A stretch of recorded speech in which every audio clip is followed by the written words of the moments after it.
We're back. It's been a while. Hey everyone, it is Sunday, August 20th. I'm surprised I even remember how the hell to do this live streaming thing. And we're back with the Sunday Night Stumbles. And I think this is the first time in August that I've done one of these. The last one I think was July 30th. I see Jeanette Morales in the house. Boom Productions, aka Boom Graham, Jennifer Gala, Fifi Connie, Marie Palmer, Upstate New York Bob, Jay Smith, H. Hill, Hank Hill is it? Sanjay in Kingston, PGH, Jenna York, Sirium 398, Action VJ, John O'Meara, Gertej is here. I'm probably reading names. El Duplicado again. Mark D is here. I've also got like a little cut in the back of my tongue, which is kind of annoying.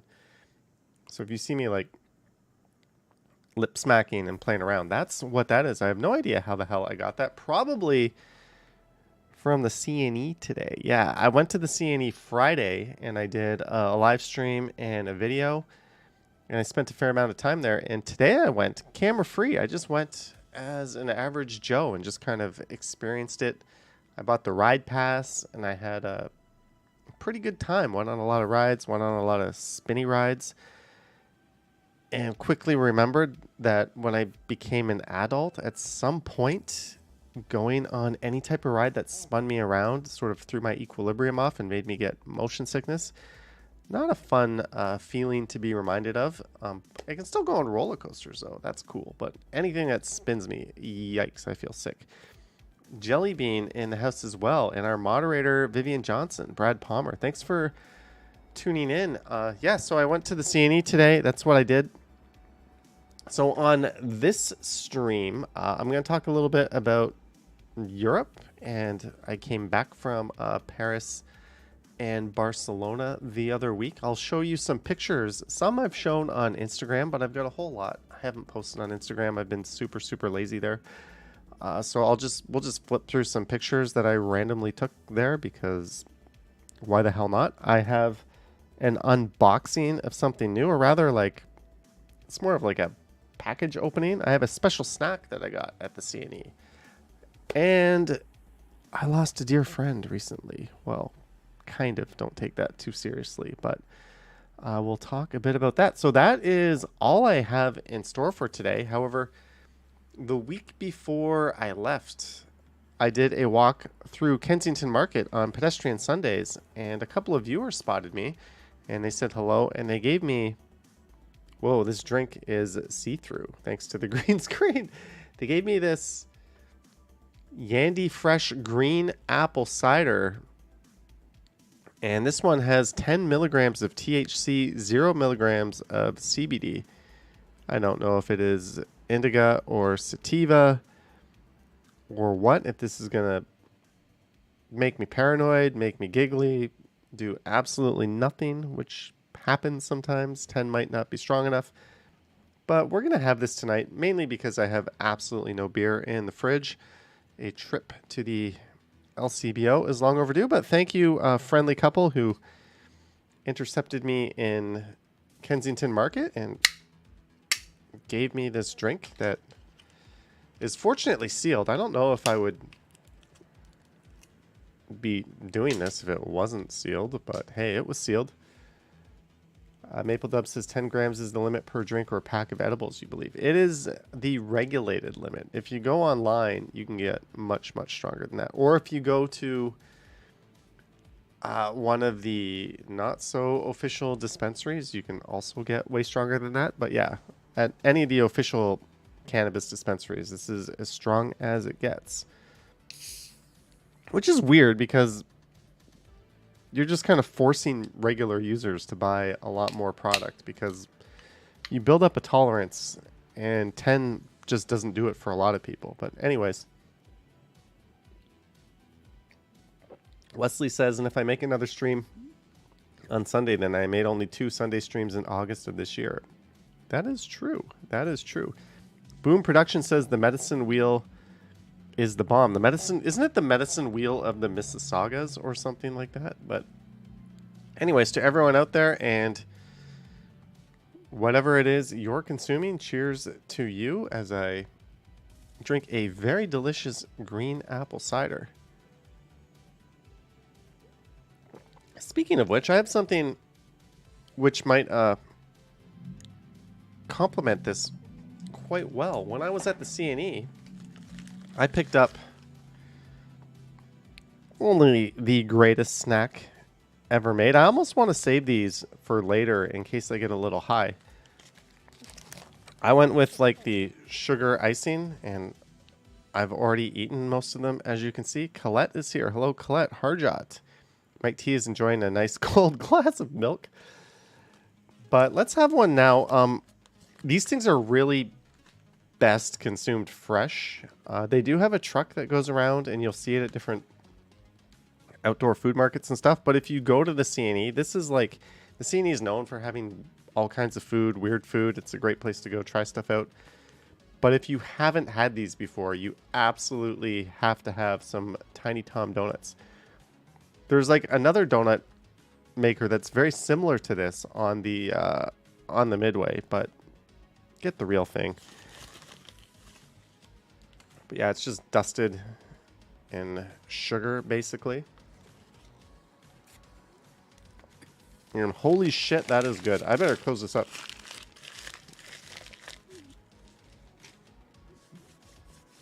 That is amazing. Shane says, is there a Tiny Tom store? Apparently, they're at Steeles Avenue and Woodbine, near Steeles and Woodbine. Matt Rose says, must be an Ontarian delicacy. They are excellent.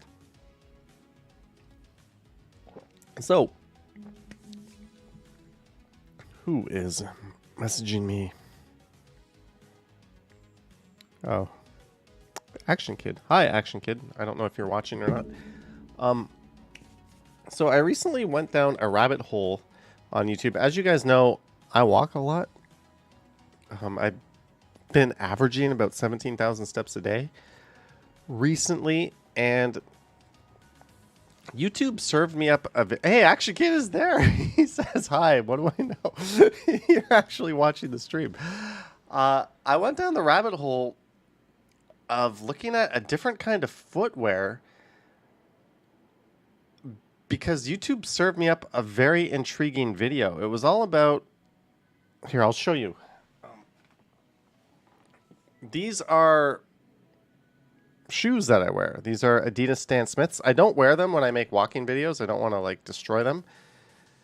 But you'll notice something. What do you notice about these shoes that's a little funny? Like if you were an alien and you came to the planet Earth and you looked at all the things humans were doing, you'd see a lot of really smart things. You'd see a lot of really stupid things, like why is that person smoking a cigarette? They're literally just killing themselves, right? We do a lot of really stupid things, but I think one thing almost everyone does that's stupid, this is if I'm turning into a convert, is in our shoes. They are not shaped like our feet. This whole part here, your foot doesn't fill. This is just for decoration, this rounded part, and they're narrower than they need to be, which kind of crunch your feet together, which create all kinds of problems long term. So I went down, they're called minimalist shoes. Some refer to them as barefoot shoes, but they're sort of the counterpoint to this, aka they're shoes shaped like feet. And I have no problem with the shoes that I wear with my feet, with my legs, with my joints. I have no pain. You know, I have a pair of Allbirds that I wear a lot. I've got multiple pairs of New Balance. I've got multiple pairs of Under Armours. I've got Converse Chucks. These are like my going out shoes. They're all fine. But I do feel that little pinch on my toes. And I can show you what I mean. Action Kid says that's so true.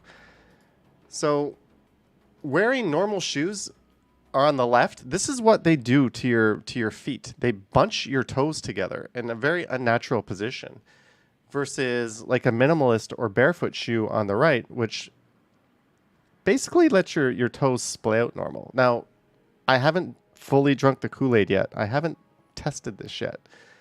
But this is basically the gist of the argument. And why do we have pointed toes? Well, in like medieval times, Lisa says I'm just whipping out foot comparisons. In medieval times, the sort of upper middle class to wealthy all started wearing pointy shoes because they could, and the blue collar laborers couldn't. It was a way to separate them, to say, ha, look what we can wear. We don't need our feet. We can hurt our feet, we can damage our feet, and they will look stylish doing so. You will not be able to afford these, and even if you could afford these, you would not be able to wear these for what you do and your lifestyle. And for some stupid reason, this sort of pointed and rounded shoe style has persisted to this day, right? We still wear rounded and pointed shoes for like fashion reasons, dating back to that, whatever the hell you want to call it, in the Middle Ages, where people started wearing pointed shoes. So I went down that rabbit hole of like, yeah, that doesn't make sense. Why the hell are our shoes pointed or round, right? And here's another example that shows what normal shoes do to your feet. Even like, I have wide feet, and even when I buy like super wide shoes and I buy half a size too big and I get them nice and comfortable, I still feel like this is what's going on in my foot on the left. I still feel like my toes are being like forced together and bent. So I think this was the video, actually. Barefoot shoes changed my life. So I did what any reasonable person would do. I went on Amazon and I ordered a pair of minimalist shoes. So am I saying goodbye to these? No. No, I am not. But I didn't want to like jump off into the deep end and get like a $200-300 pair right away. So I went with what were like the most recommended brand on Amazon that were not expensive. And they're in here, and I haven't opened it yet. So do you guys, should I do it? Should I open up? This package came yesterday, and I wanted to open them up because I went to the X today. I walked my ass off all day, and I wanted to put these things through their paces. Now, there are some downsides, like they're not as cushiony. They don't have like the same arch support, which is apparently ultimately good for you. But in urban environments, we're walking on hard surfaces, so there are benefits to, like, there's pros and cons of everything. I've just decided to try them out. So let's open this up. And you know they're quality shoes when they don't come in a box, right? And here's the thing. These are the first size 10 pair of shoes I might have ever have purchased as an adult or owned. I always buy 11, sometimes 11 and a half. I have huge duck feet. If I wear a 10, a normal 10, like, I'm screaming in pain. However, according to their like sizer on their website, I should be fine in these 10s. They should be wide enough. So if they're not, I'll just exchange them for a size bigger. Action Kid says means they can get crushed in shipping and still do a good job for your feet. So here are my Witten, W-H-I-T-E-N brand minimalist shoe. Look at the difference. One of these shoes is shaped like a foot. One of them is not. You can see in the bottom too. Foot shaped, not foot shaped. See how round that is? Isn't that ridiculous? Like, the human foot is not shaped like that. It makes no sense that we design shoes like that. I'm not a podiatrist, but that makes a lot more sense to me. And apparently you can wear them with socks or without socks. So they crush nicely.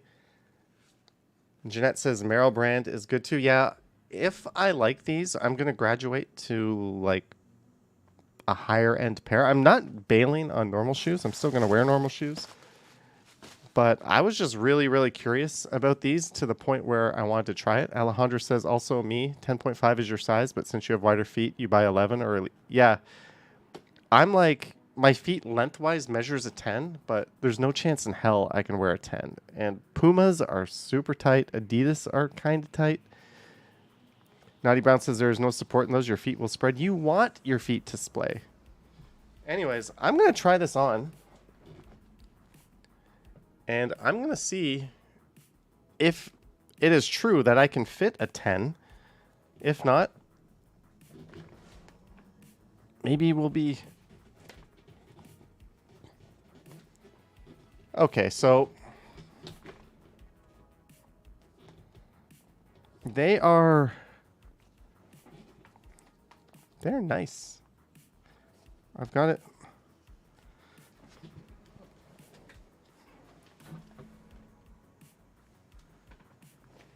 How long have... I don't know.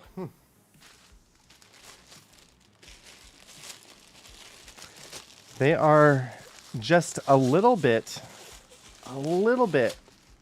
tight. Which makes me think maybe I should have got the 11s. Maybe I shouldn't have got the 10s.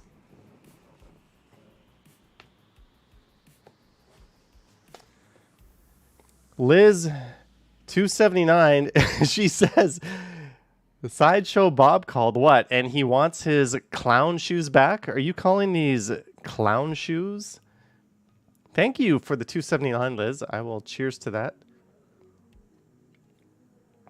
All right, I'm going to go for a little walk around my apartment. This is going to be the most exhilarating live streaming you have ever seen because you're not even going to get to see me do it. But I'm dying to go for a little walk. One sec.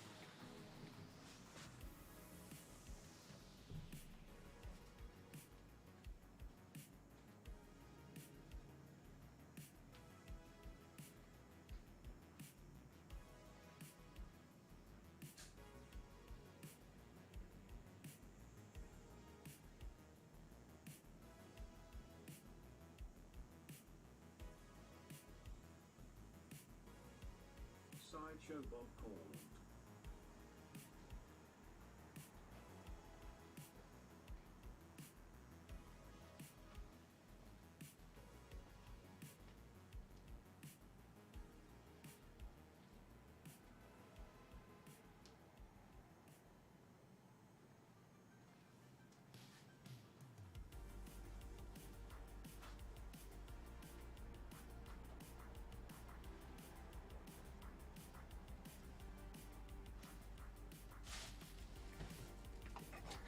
I'm back.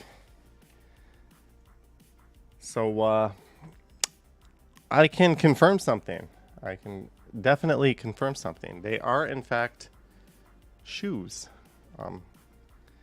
That's about it. I'm probably going to wear them inside for a bit and just kind of get used to them. It's weird. There's virtually no support, which is okay because I'm like a midfoot walker anyways. Like, I don't really walk heel to toe, and I don't know what I'm talking about, but hey, shoes shaped like feet. What a concept. I'm going to give them a try.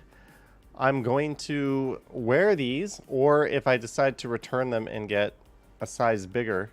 Are you wearing socks? No, I'll do that, but yeah, I'm going to try to wear them for a month at least in every video and live stream. How does that sound? And if they're good, then I'm going to invest in like a really nice pair. But isn't that like the most exciting damn thing you have ever seen on a live stream before? So exciting, I think it warrants another Tiny Tom donut, which there are only 3 left.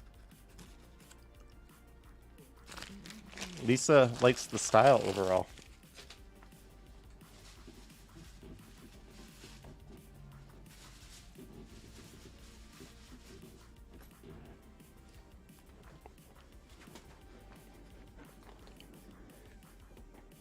Matt Bro says that sounds good. You're intrigued. I think what works for one won't necessarily work for everyone else. But yeah, that's my shoe odyssey. That's my shoe odyssey. Sheena says I've never heard of barefoot shoes before. You can wear socks with them. I don't know why they're called barefoot shoes. I like the term minimalist shoes better. Yeah, they're not water shoes. Water shoes, which are very similar, and I have a pair. I don't wear socks, but I'm probably going to wear socks with these.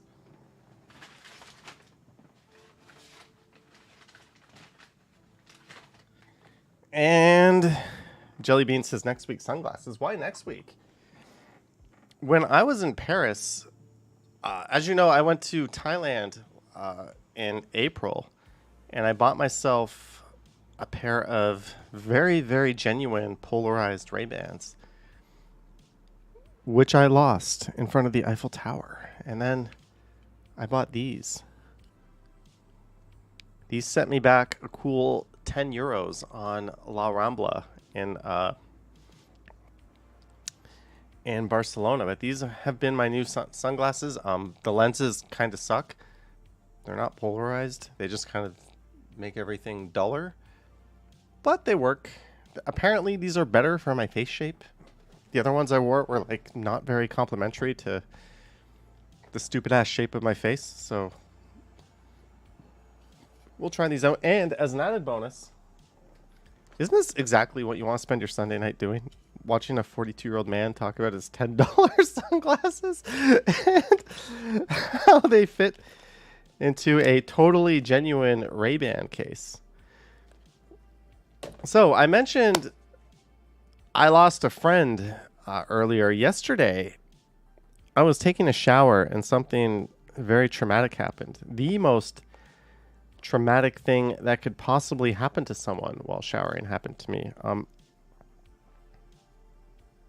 My shower head broke. This was a super duper high flow shower head, one that is now dripping onto my lap. This is supposed to click and change when I change modes. It's got a super high pressure cleaning mode, which is sick for cleaning like any scum right off like the tiles. Literally, I just spray some vinegar over my stuff, sometimes Clorox, depending on if I want to huff some chemicals or not. Spray it with this and boom, clean. But I bought this because it was billed as a very, very high flow shower head, and it was absolutely true. I took the restrictor valves out of it. Maybe that is why it broke. But yeah, it came apart. This piece here just kind of like popped off, and I can't put it back together, and it stops working. So that fucking sucks. But luckily, as everyone should, I had a backup shower head, which I installed. And normally when companies build cheap pieces of crap, I don't give them my money again. But this product was so good. I reordered the same thing on Amazon. So rest assured, as of tomorrow, I should be taking ridiculously powerful and high flow showers again. Yeah, that's something I like. Sheena says little backup shower head. You guys don't have backup shower heads? I know it's not good for the environment, but in fairness to me, I do waste a lot of water, but I also do the right thing, and I do 2-in-1 shampoo, so I'm not spending double the time washing my hair, wasting double the packaging, right? Spending double the money. I'm being good to the environment in that way, and let's be honest, no one can tell the difference between doing that and shampooing and conditioning separately anyways. So because I do the right thing there, I justify the super high flow shower head. But I do have a new one on the way, so I'm excited for that. Hank Hill says Kramer's high flow shower head. Was that used to like clean elephants in the circus? Or a circus? Maybe the THC drink is kicking in. Oh, Jeanette says, do you do the third step of cream rinse? Lol, I don't even want to know what that is. John Amir says 2-in-1 controversy alert. There is zero controversy. Just use 2-in-1. It makes no sense not to. Alejandro uses water pick. Yeah, I think the real reason why this piece of shit broke is because it looks metal, but it's actually all plastic. Like, this is designed for water, like high pressure water going through it. And it's like the threads are plastic, the pieces are all plastic, and they're kind of painted with like a fake chrome. Welcome to cheap shit made in China, designed to last just beyond your return window and be cheap enough that you're not going to claim a warranty if something goes wrong. You're just going to replace it. But anyways, yeah, this is an action-packed stream. So I thought what I would do is, Naughty Brown says, does anyone know how to get rid of those tiny fruit flies? You've tried apple vinegar with water, washing up liquid. You can go to the hardware store and buy these like sticky strips, and you can lay them out, and they will be attracted to it, and then they will stick to it. I lived in a basement apartment once, and it got covered in fruit flies beyond my control, and I bought a bunch of those things, and they worked a charm. Another thing you can do that won't be as effective, but is kind of neat, is leave out some like wine or citrus in a glass. Didn't Action Kid post a video of him like catching a fly with like a wine glass? That was kind of cool. Mike T says Venus flytrap. Hank Hill uses sticky glue strips you put in your coffee cup after you finished. Lisa says little bowl of wine and a small bowl with a drop of dish soap. Christian Hansen says citronella candles. Pinesel says apple. There we go. We are solving the world's problems on this stream. Awesome. Johnny's household hints. Get rid of that fruit. So, anywho, not a week ago, but a week and some days ago, I was in Spain. I went to Europe for a trip for 11 days. It was my 4th trip of the year. I went to Montreal, then I did Punta Cana in the Dominican, then I did the Korea, Vietnam, Thailand trip. And this was France and Spain. So, yes, I have already started thinking about and planning the next trip. Hopefully, it'll be around November. I'm also going somewhere at the end of this month. Just for a couple of nights. So we should have some content from somewhere, possibly outside of Canada.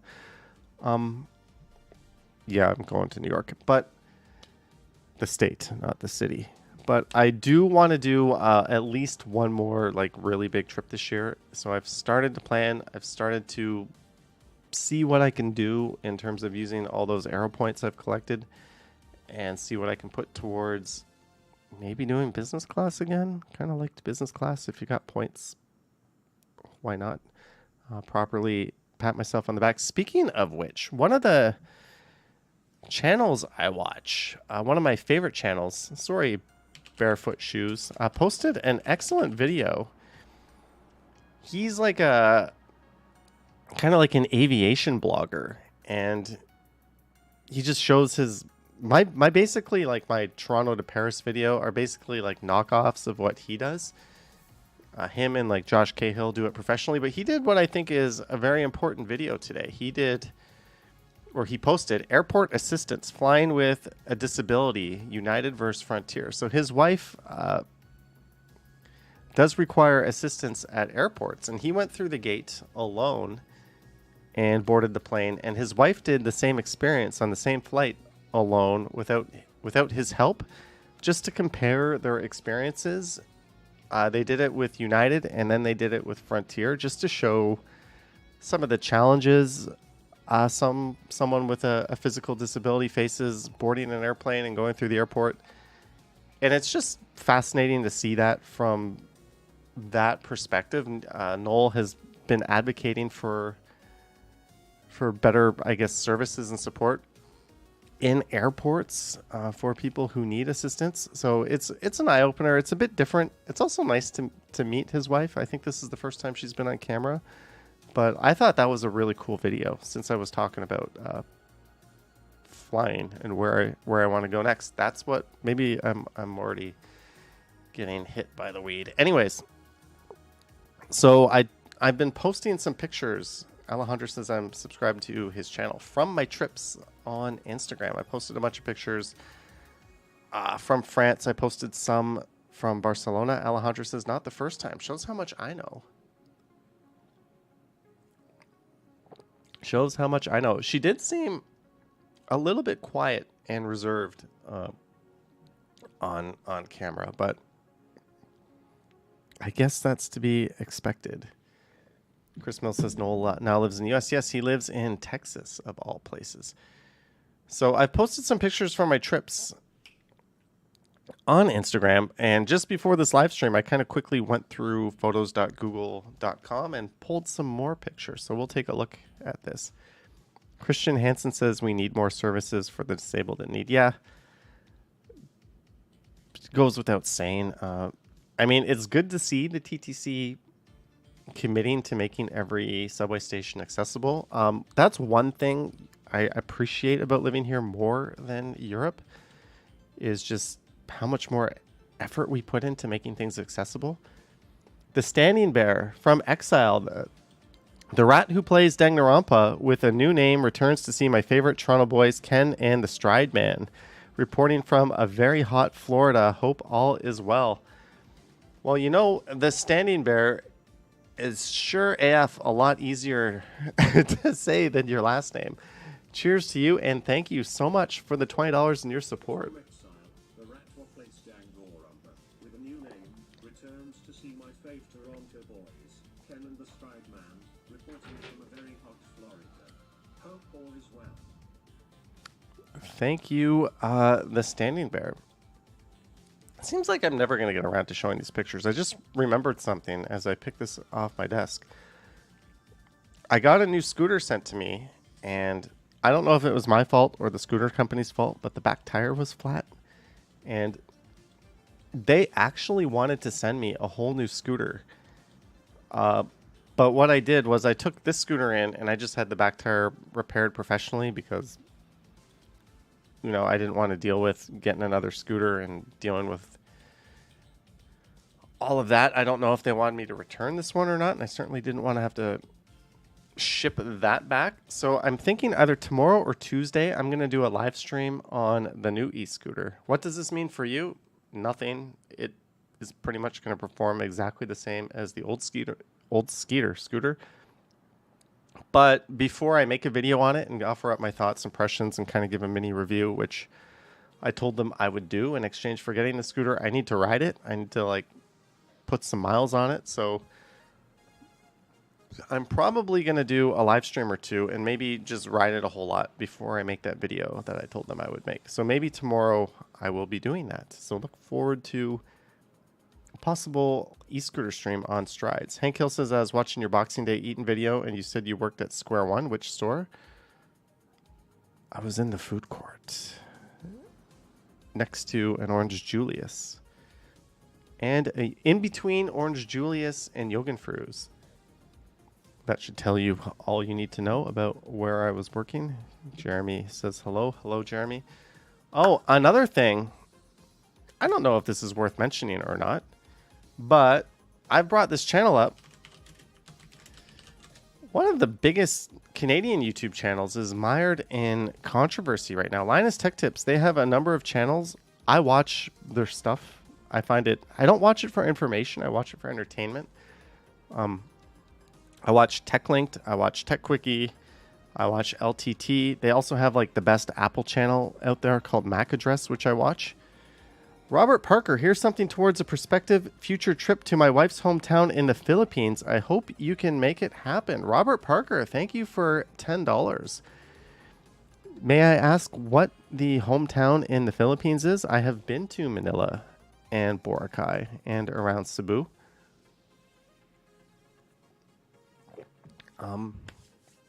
Would I go back to the Philippines? Yes.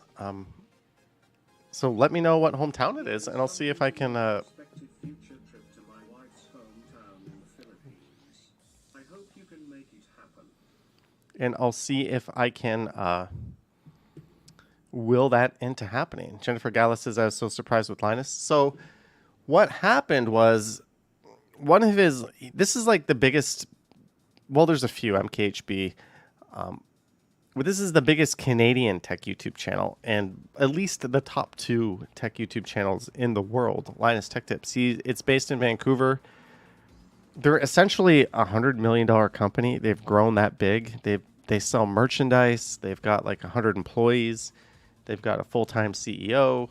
Like, this is not a dude walking around the streets with a camera talking to himself. Like, this is a legitimate like production that is much bigger or more valuable than a lot of TV channels are even, or TV stations. And it's a YouTube channel. Well, what happened was another channel called Gamers Nexus, which I watch, and these guys were buddies or friends, made a video called The Problem with Linus Tech Tips, Accuracy and Ethics.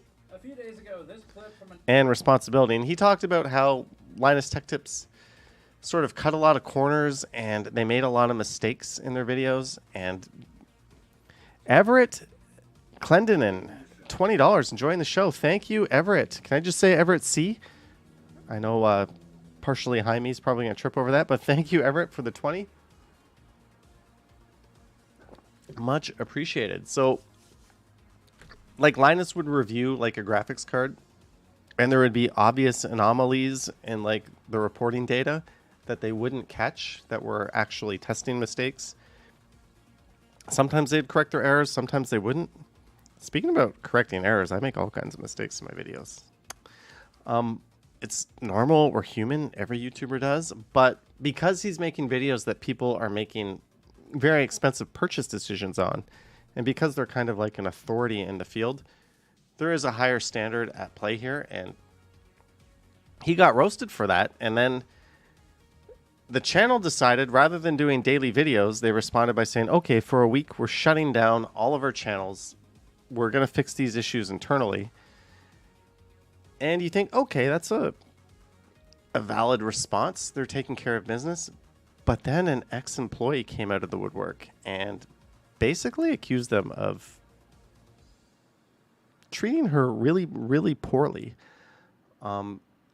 She was basically bullied. She was basically sexually harassed. This is what she's claiming.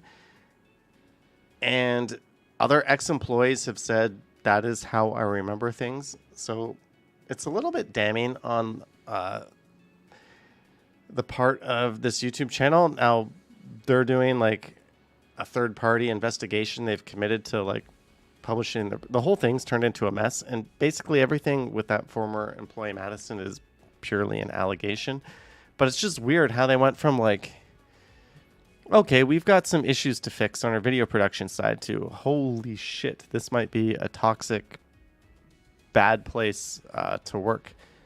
So let's see how this turns out. Hopefully,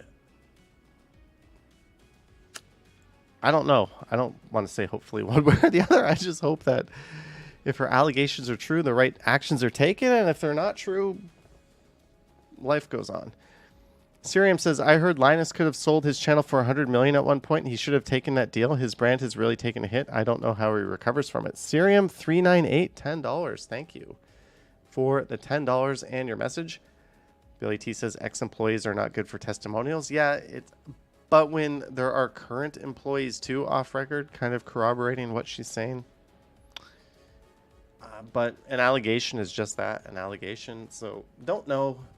It's going to be really interesting to watch this unfold, because he is like the titan of probably Canadian YouTubers and of like the tech world. I heard Linus could have sold his channel for $100 million at one point. He should have taken the deal. His brand has really taken a hit. I don't know how he recovers from it. Yeah, Serum, they're definitely taking a hit. Robert says, in addition to the town of Bay and Luzon, some of her family live in Metro Manila. Bay of Luzon.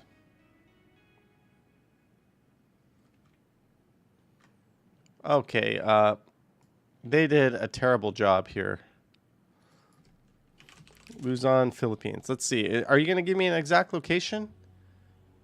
Oh, Luzon. So they're up here somewhere.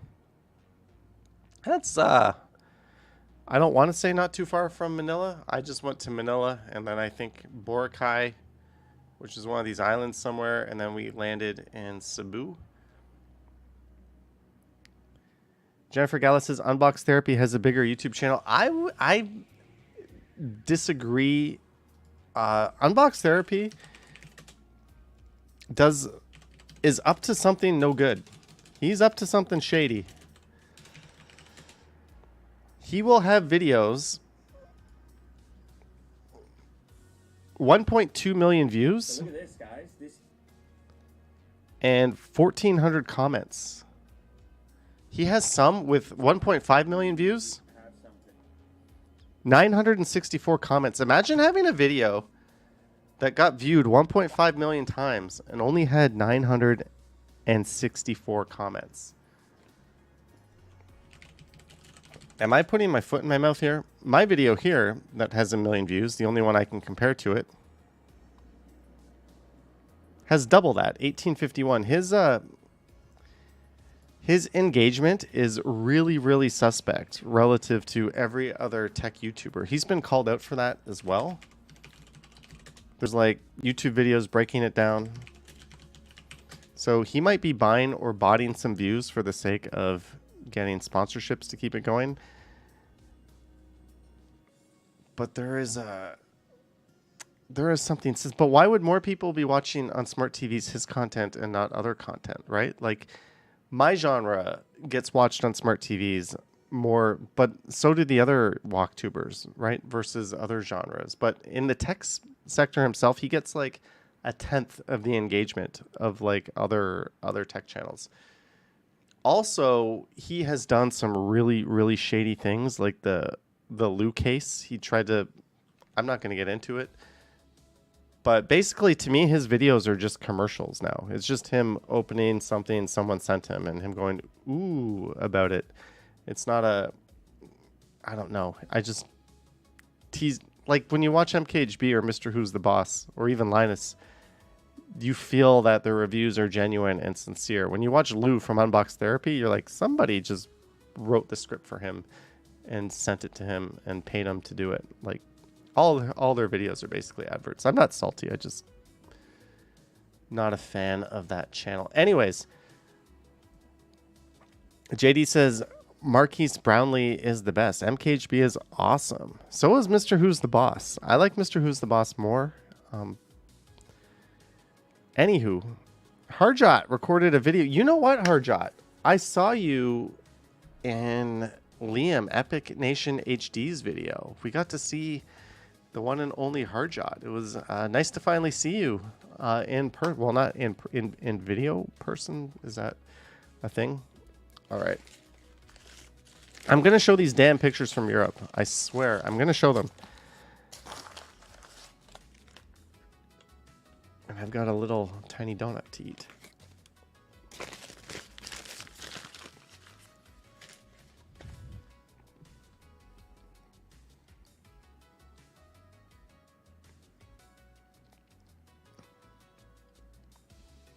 Argentinian Asado Festival in Toronto. What? Boom, Graham. Or Boom Productions. I didn't even know that was going on. Neat stuff. I'll watch the rest of that after the stream. Hank Hill says Tiny Toms are the best. The reason I go to the X, they certainly are amazing. Naughty, you shouldn't need a cable to connect your Wi-Fi printer. It should just show up on the network. I said I was going to show these pictures from Europe, and I'm going to do it. Let me make sure I'm not. Okay. I don't think anyone wants to see that picture, but anyways, that is me in France. Yes, this has just turned into like your grandfather's slideshow. There's a view from the hotel. I do have a review. I walked around the neighborhood and then I reviewed the hotel. I still have to post that video. I'm thinking of posting it tomorrow morning, but that is like the first thing I looked at when I got to Paris. I went to the hotel room. There is a sneak peek at the hotel room where I stayed. I don't know why they had this weird ball pillow thing in the middle. Upstate New York Bob says, what good are trip photos if you can't share them with people? Share away. True, but to be honest with you, if I was watching someone's live stream and they're like, here's some pictures I took from my trip that I didn't put on Instagram because I didn't think they were good enough, I'd probably stop watching. So I definitely appreciate that you guys are watching and hanging out. That is the Seine River. The first night I went on like a river cruise. Pine Soul says, I enjoy your hotel videos, but most of all, your cooking ones. Wink. Yeah, I need to get cooking again. Or do I? My Metro. Okay. The Metro down the street from me, the only good supermarket in this area, because the other options are Farm Boy, like I don't make seven figures, and Loblaws. I also don't make seven figures. And Shoppers Drug Mart, hey, it's not a supermarket. They went on strike. I went away to Europe. I came back. And without even like thinking, the next day, I just like threw on my shoes, got dressed, went out the door, went to Metro, even brought my like reusable shopping bag. And they were still on strike. And they're still on strike. It's been like 3 weeks. The only affordable supermarket option I have has been on strike for 3 weeks. If I buy the same shit at Loblaws, it's like 40% more. It might just be the things I'm buying. I buy frozen fruit. I buy all natural peanut butter. But Loblaws just does not give a shit about offering affordable anything these days. They like the same items are like $2 more for no reason at all when you go there. So I'm hanging in there. I'm doing my best, but I don't have a supermarket. I've been buying my bananas from like a local fruit market that charges like way more than even Loblaws would for them. Naughty says, "Do you have Aldi?" No. William, yeah, not every Metro is open, and I mean, I don't know anything about the strike. Take care of your employees and pay them properly, and that should be that, I guess. But so I can't pick sides on the striking issue, but probably the employees are being squeezed, and probably the strike is something I should be supporting. I just haven't looked into it. There's the Eiffel Tower. Yes, most of these pictures were shot 3x4 vertical for Instagram. Sorry about that. Fifi hates Loblaws chains. You hate Fortino's. It's so expensive. They have just gone stupidly expensive, right? Hey, look. A very handsome dude in front of a lit up Eiffel Tower. That picture would be better if I made it full like that. That's the wallpaper to this video, isn't it? Another Eiffel Tower at night. William says, "Johnny, how was the CNE?" I've been to the CNE twice. I might go back again. This needs a slide projector sound. Just make one, Mike T. Whoa, we just skipped ahead a lot of pictures there because I jammed my finger on the button. There's the famous Notre Dame Cathedral. Yes, I went to like the two most beautiful churches in the world on this one trip. Well, I kind of went by this one, but Notre Dame will be reopening next year, apparently. There is some kind of French food in a bowl with some bread, a glass of wine, and a beer. I don't know what this is or where I am, but that's in France. Okay, the first walk I did that I posted from France was Champs-Élysées, and you might notice something. I started here at the Arc de Triomphe. I walked along the Champs-Élysées. Okay, I just said that wrong. And then I came down here, I went up here, and I went here. And this is where I finished. So yes, I copied the route in the neighborhood walk in Lonely Planet. That is how I got the first walk that I did. You think I would have like read the notes and it would have given me more stuff to talk about and more information, but no, I literally just looked at the line and was like, that's cool. And that's what I did. Jacqueline went inside Notre Dame, but not the catacombs. There is me. You can tell this is with my Samsung because the selfie camera is not very good. It's like giving me some kind of weird makeup. In the Paris Metro. That is the Champs-Élysées looking towards the Arc de Triomphe.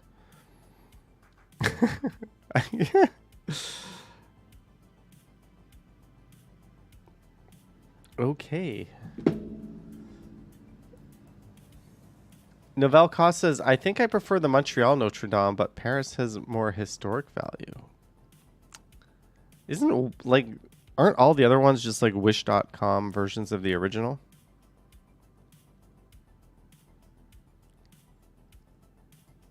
There's the Arc de Triomphe. I believe I used that or put that on Instagram. Another one of the Arc de Triomphe. Notice the nice gray skies. This is like my favorite part of Paris.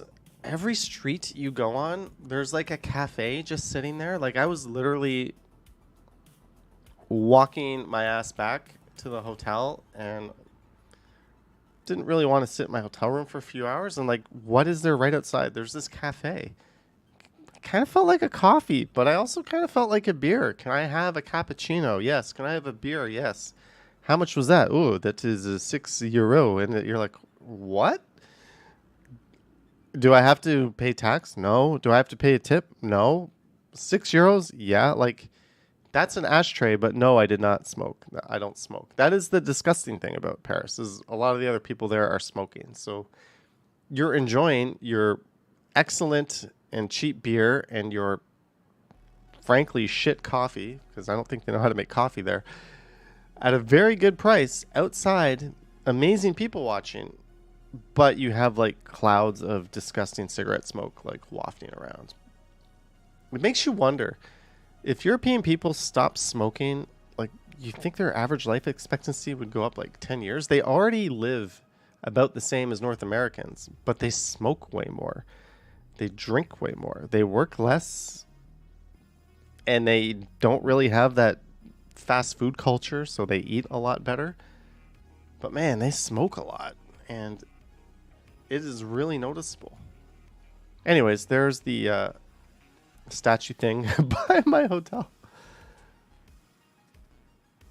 Novelka says, I heard there were higher rates of smoking in France. Yes, but they don't die quicker than us because they do a lot of other things better, right? I really like this picture. I ended up putting this in the thumbnail for my Paris Metro video, which almost nobody watched.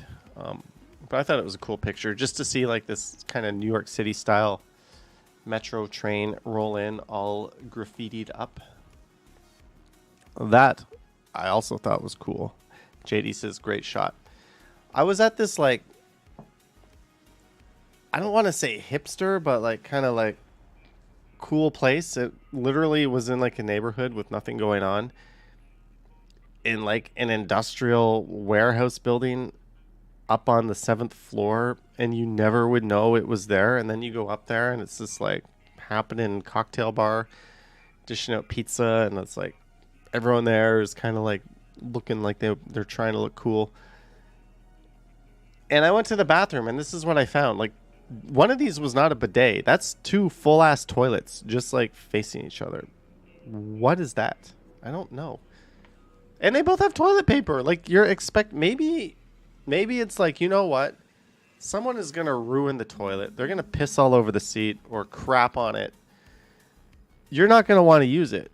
But since there's 2, maybe the other one is clean. So since we can't come around here and clean very often, we're just going to put 2 in here and give you the option. I don't know. That's the only explanation for this, right? Jelly Bean says this is normal in Europe. Why would this be normal in Europe? Like, my friend, when I lived in Korea, said he went to China, and the first time he was in a public bathroom, but there were no doors on the stalls. And there were people just sitting there doing their business with no door, like in plain view of everyone else in the washroom. And he was like, apparently this used to be normal there. Not anymore. That's like an older thing.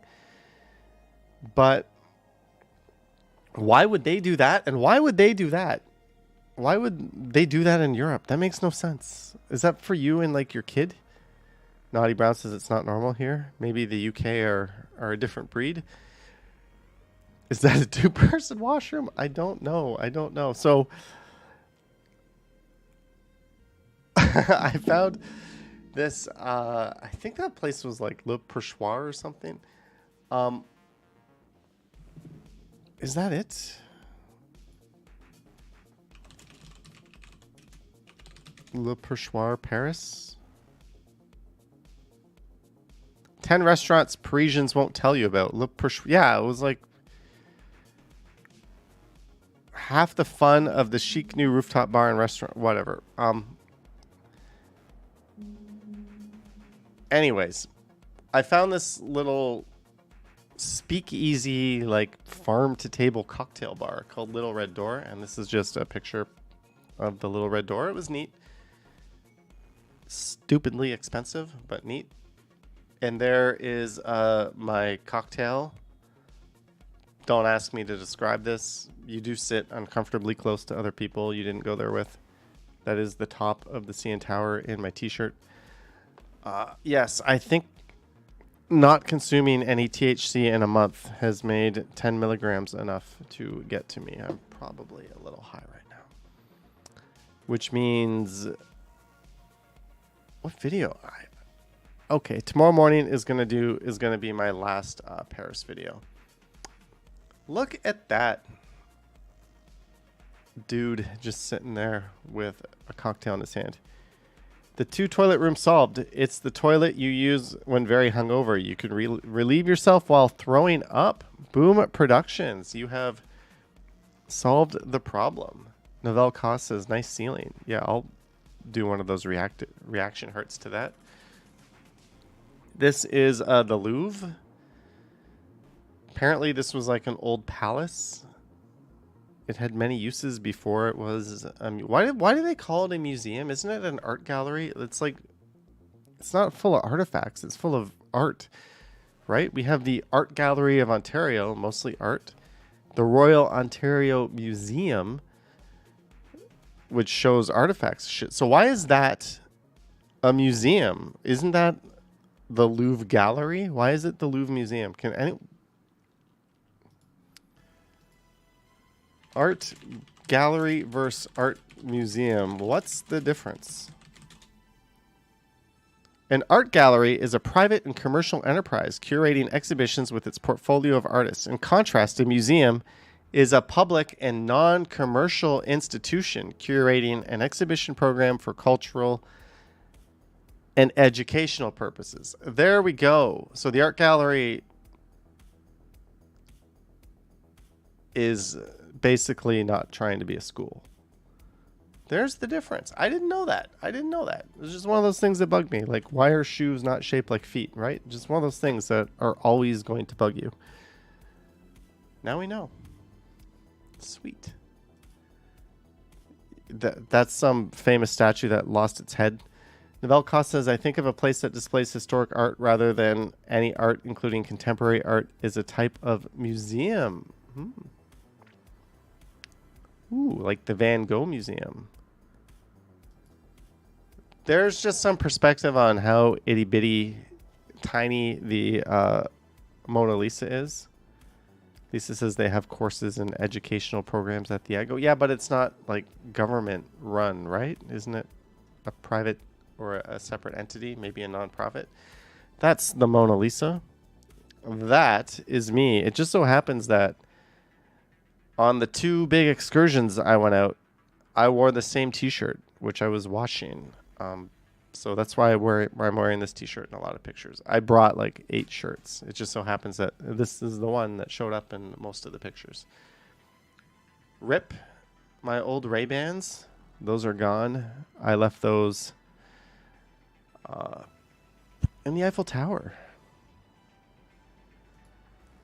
That's the Venus de Milo. Although in my mind, I know it more for the Gummy de Mayo of Simpsons fame. That's like a replica of the real statue, but the replica is so old, and the replica was by someone who was like pretty esteemed that they put the replica into the art gallery because the replica is now worth more than the original since the original doesn't exist anymore. It's just some big picture of like naked people fighting. Like, I don't think anything even looking like this scene has ever happened in human history. But hey, that's like a famous picture. I don't know. What is so cool about this shot? What is super cool about this shot is not the guy here, but this building up here is actually under construction. And then rather than cover it in scaffolding, they covered it up with this plain glass, this mirror on all sides. And the mirror perfectly reflects the buildings off of it. So it looks like there's a full building on the corner here. It is awesome. Like, we don't put, keep in mind, this is where the Louvre is. The Louvre Museum's like literally like a block away from this building, like in plain sight. So I think they put a lot more effort in terms of like construction projects. But yeah, that's just a building under construction. But they like mirrored it in a way that you you wouldn't notice it at first glance. And it doesn't look like shitty construction hoarding. It looks kind of cool, actually. So, yeah. Also, I was at a cafe after going to the Louvre and couldn't help myself but have a beer. I believe I had a chocolate crepe. Speaking of which, there is me doing the most French tourist thing you could possibly do with a ham and cheese baguette and like a $2 bottle of wine from whatever, Couche-Tard? No, what, the Fan Prix, I think they call it. But yeah. That's when I lost my sunglasses. This is the Bouillon Republic. When I was live streaming, I thought I was walking past a theater because there was a huge, huge lineup of people outside of a restaurant. And it turns out it was like the most popular restaurant in the district where I was staying, called the Bouillon Republic. Look at these prices. You could have French onion soup, 8.50 euros. They have steak frites, 12 steak frites and French fries with shallot sauce, 12.40 euros. Imagine seeing like steak frites for like, what is that, 15 or 16 bucks here? That was actually good. You could get like a creme brulee for like a few bucks. So like, this was a very, very popular and cheap restaurant that I decided to go to because someone pointed out that it was a restaurant on my live stream. Jonathan says, where to next? No effing clue, but I'm starting to look into it. Naughty says, what is steak frites? Steak frites is basically a steak and fries. But look at this bill. We had the soup thing, French onion soup, 2 steak frites, 6 escargot. Don't eat escargot, by the way. Like more than a pint of beer, a huge glass of wine, a cup of strawberries, a creme brulee, 2 cups of tea, and it was like 61 euros. And there's no tax, there's no tip required. This includes some like bullshit all down here. In Toronto, that would, like, even at a modest restaurant, that bill is going to run you close to 200 bucks. Like, steak frites would probably be 25 each. I don't know. I mean, it's just going to bubble up out of control. So that was a very good deal and a really cool restaurant. Novell Koss always wanted to try escargot. Do you know who else always wanted to try escargot? Not this guy. But I ended up eating one, and it was disgusting. And no, I did not eat anymore. Anyways, now we're at Sacré-Cœur. You get this really cool view of Paris, but unfortunately, no. Okay. Well, La Défense and like the Eiffel Tower stuff are just off to the right. That's Moulin Rouge. Apparently, that's where the Can Dish song came from. There's like an arc that looks pretty good. Jeanette says escargot is tasty with garlic butter. There is me enjoying some beer. Chocolate crepe. Not that. Not that. Not eating that. No. No. But I ate this. Right across the street from Le Cheeky Rose, if you're wondering where that is. That's the Palace, the Luxembourg Palace. Nice green lawn. That was me trying to do like a picture where you take your phone and you put it upside down and then you angle it like this and you put it in like night mode and you see if you can take like a cool picture. That was me trying to be a photographer. Decided never to do that again. There I am. That's at Pearson Airport in Toronto before I left, actually. No lounge access for this guy. That is at that Le Pourchois, whatever, that fancy pizza place with the weird toilets. That's me in front of the Louvre. That's a better version of the picture I sent you earlier. This one was taken with the iPhone. The other one was taken with the Galaxy. That's looking up at Sacre-Cœur, which isn't even that old of a church. It's like a little over 100 years old, but it's still one of the most famous and most revered there. There's like an idiot. Hey, look at that picture. Nothing says degenerate like sitting on a chair backwards in a park with a bottle of wine in your hand, right? That's called living large while you've got some Pringles in your backpack.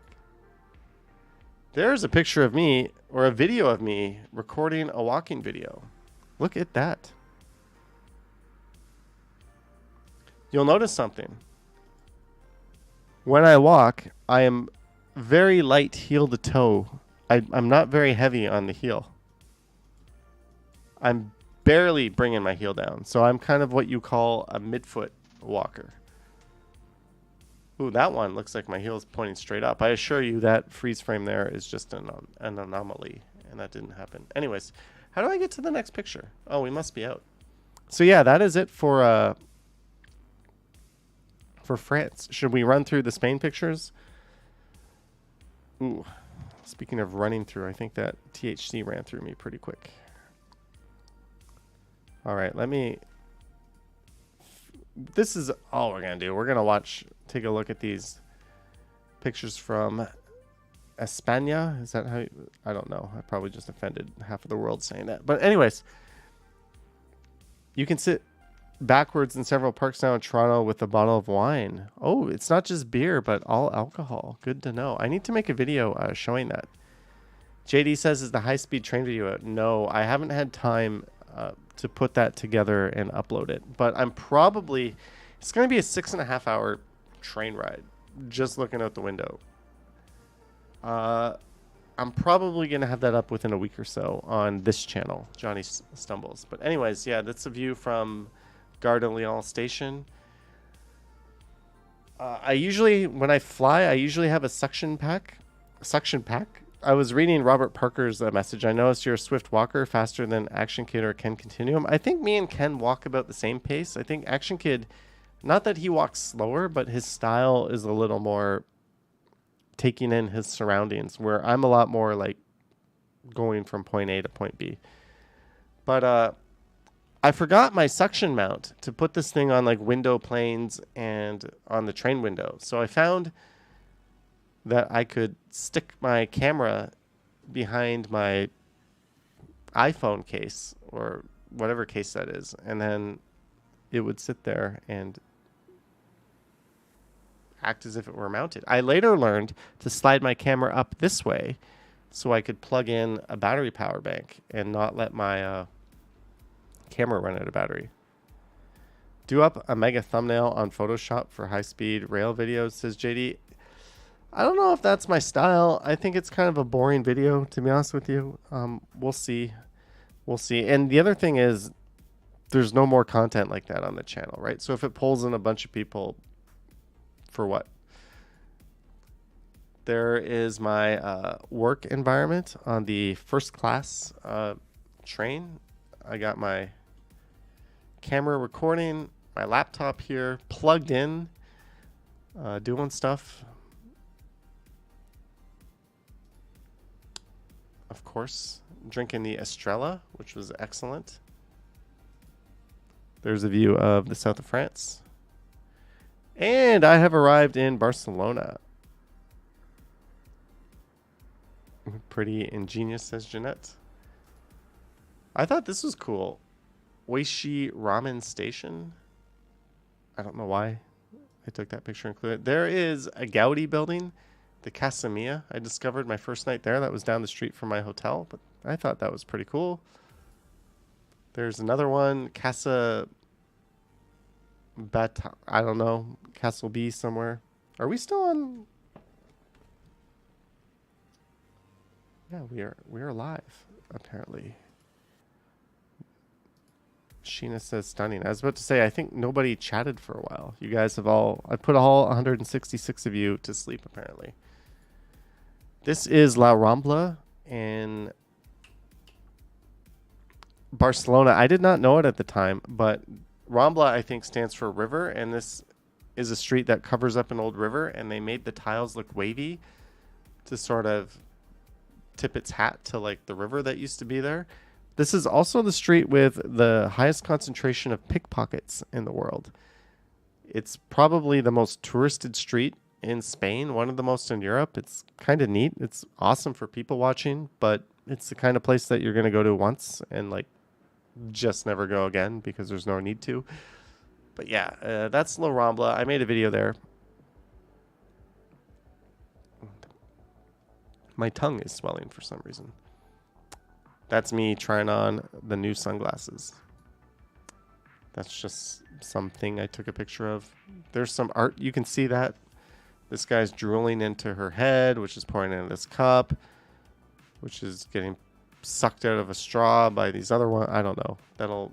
It's just, and this ultimately all feeds back into this, which feeds it back into this guy drooling here. That's pretty amazing. That's some churros I had for some reason with the beer. I forget where I was. That is some square. These lights here that aren't turned on were designed by Gaudi, I think his first ever public works. There's a train station, Parc de Gil, Sagrada Familia, the building that's been under construction since the beginning of time, but will be finished in 2026. This is the park where Gaudi lived and built. I get kind of like Disney World vibes from some of those buildings. Why is my hair like pointed up here? But, oh well. Okay, just some buildings. Hey! That green drink. I don't know why I'm doing that. I should probably end the stream. I think I'm high. There's the Sagrada Familia, most beautiful church. There's the beach. I think I took that to be like a possible thumbnail. There's a tapas menu. Mango, prawn, and avocado salad will cost you €6.75. Prawns, mussels, grilled cockles. What's a cockle? Grilled razor clams. That's all like fish. Let's get that menu. This was my Air Transat flight back. Both of the bathrooms that I had access to did not have running water in the bathroom. Kidney Bean says, "Hey Johnny, who took your pics in Europe?" That's a good question. Unserviceable, and yeah, both of them were like that. This is from my first night. I went to some place called like Bodega Jean, which is like supposed to be really well known for some stuff. Randomly ordered a sausage and beans, which were delicious. This guy was just like a homeless dude who like walked past me, and then when I stopped to pose for the picture, spun around and like timed the most perfect ever photo bomb. So I put that one on Instagram. There I am. A little bit of a gut starting to poke out again. Should probably work on that. There I am. There's a street for Lisa and our art lovers. This whole street was full of stuff like that and little galleries. There I am on La Rambla. These little potato things are effing delicious. In the Johnny Strides video live stream last week, I put up like a people watching video in the background. This is where I filmed it from. Like my camera was in the windowsill right here while I drank that beer and ate those potatoes. That's like a very highly regarded tapas restaurant in Spain. And that is my last picture. And my tongue is honestly starting to swell up to the point where it's hard to talk. I cut it on something earlier today, probably bit it on like a ride at the CNE. And now it's starting to swell and get a bit uncomfortable to talk. So I'm going to zip it. Jonathan says the interior of that bistro looks amazing. I think so. So maybe tomorrow morning on Johnny Strides, I'm going to do my last Paris video, which includes the hotel review. And then I'm going to hopefully live stream on the scooter. And then I've got a night walk from Toronto filmed already I need to upload. I've got a downtown afternoon walk and a whole bunch of videos from Spain. So I've got a lot of shit I've got to work on and get up. And I'm going to try to get that 6.5 hour train ride up. But I want to thank everyone for tuning in. Sorry it's been so long since we've done this. We'll hopefully do it again next Sunday. If not, I'll put up a community post. Thank you to our mod for their good work. Thank you to everyone who sent support. You guys are awesome. It makes a big difference. And just thanks to everyone else. Subs, unsubs, like, subscribe, yada yada. I'm going to, I don't know, maybe ice my tongue? All right, guys, yoink.